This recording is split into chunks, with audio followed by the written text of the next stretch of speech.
Hello student. आज हम देखने वाले हैं नेपोलियन ने नेपोलियन सिविल कोड के अलावा और सोसाइटी में क्या क्या चेंजेस किए थे। लेकिन नेपोलियन ने एक इंट्रोड्यूस किया था सिंप्लीफाइड कर दिया था किसको, एडमिनिस्ट्रेटिव सिस्टम को बहुत ज्यादा सिंप्लीफाइड कर दिया था उसने।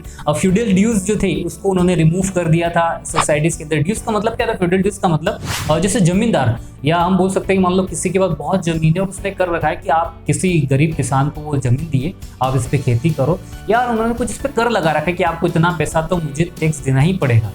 तो इस तरीके से जो ड्यूज होते थे, फ्यूडल ड्यूज जिसको हम बोलते हैं जमींदारों का कर, वो सारे कर उन्होंने हटा दिए गए नेपोलियन ने अपने टाइम पे।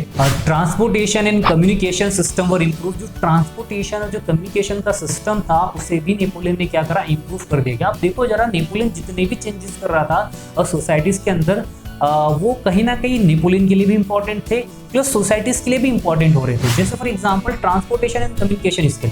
अब सोचो जरा, अगर ट्रांसपोर्टेशन बहुत अच्छा रहेगा तो कोई भी एक पर्सन दूसरे प्लेस तक इजीली और फ्रीली मूव कर सकता है, तो बहुत बेनिफिट हो गया। इसमें नेपोलियन को क्या बेनिफिट था, तो नेपोलियन को बेनिफिट यही था कि अगर सोचो जरा, नेपोलियन को अपनी आर्मी लेके किसी पर्टिकुलर पॉइंट तक, किसी प्लेस तक अगर जाना है तो उसके लिए क्या चीज इंपॉर्टेंट है, उसके लिए सबसे इंपॉर्टेंट है कि वो वहां पे पहुंच पाए। जितने भी उसके जो सोल्जर्स है जो उस वॉर के अंदर पार्टिसिपेट करेंगे, जो उस वॉर से जुड़े हुए, वहां तक पहुंच तो पाए। नहीं तो वॉर तो स्टार्ट हुई नहीं, आर्मी आपकी 10 लाख की है, आप वहीं पे खड़े हुए पहुंच पा नहीं रहे हो, तो कैसे वर्क हो पाएगा। नेपोलियन ये सारे जो चेंजेस ला रहा था, एक्चुअली वो बेसिकली वो खुद के लिए लेके आ रहा था और उसको बेनिफिट हो रहा था।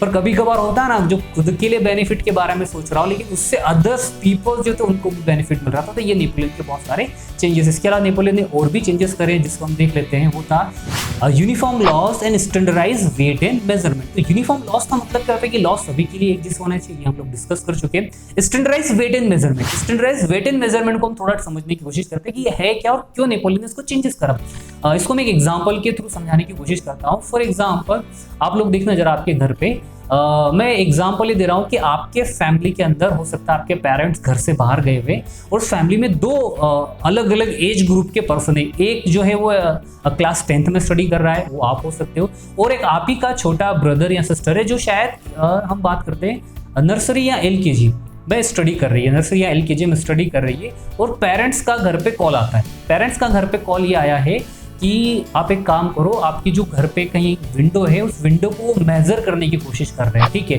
आपके पास फोन आया कि आप उस विंडो को मेजर करें।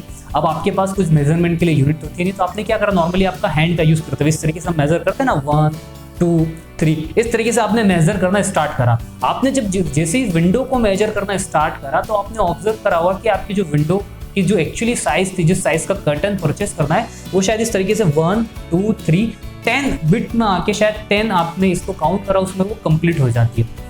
ठीक है, अब सेकंड अगर हम लेते हैं, वापस आपका पेरेंट्स का कॉल आया, और जो कॉल आया था वो आपकी जगह अगर आपके सिस्टर या ब्रदर जो नर्सरी या LKG में है, और अगर वो कॉल पिक करके उसको मेजर करता तो क्या प्रॉब्लम होगी। वो जैसे काउंट करेगा तो उसके हाथ तो पहले से तो छोटे छोटे होते हैं, बच्चों के हाथ बिल्कुल छोटे, और उसको मेजर कर रहा है तो 1 2 3 जो आप 10 में मेजर कर सकते हो वो शायद 20 में मेजर करेगा या 15 में करेगा, मतलब डिफरेंस है। अच्छा, आप सोचो जरा, आपने जो 10 में मेजर करा हुआ है और यही 10 अगर आप आपके पेरेंट्स को बोलते हो कि पापा या मम्मी आप एक काम करना, मैंने नाप लिया 10 गिलास हो रहे हैं, इस साइज का आप कर्टन लेके आ जाना। अगर आप इसको 10 में मेजर करा और जो आपने 10 बोला एज इट इज आपके पेरेंट्स उस शॉपकीपर्स को बोलते हो, वो खुद भी इसी तरीके से 10 मेजर करेंगे और आपने जो मेजर करा दोनों की साइज में डिफरेंट होगा। क्यों डिफरेंस आएगा, डिफरेंस आने का रीजन ये है क्योंकि आपके जो हैंड का साइज है और आपके फादर का जो साइज है वो वेरी कर सकता है। मैं नहीं कहता हूँ कि नहीं होगा, लेकिन वेरी कर सकता है। या अगर इसको और डिटेल में समझो, जो आपका छोटा ब्रदर या सिस्टर था उसका हाथ और आपके पापा के हाथ में डिफरेंस है, तो जो अल्टीमेटली जो कर्टन आएगा घर के अंदर वो डिफरेंट साइज का आएगा, मतलब जिस साइज का चाहिए था उस साइज का वो नहीं आ पाएगा। क्यों, क्योंकि दोनों की मेजरिंग यूनिट अलग अलग है, स्टैंडर्ड नहीं है।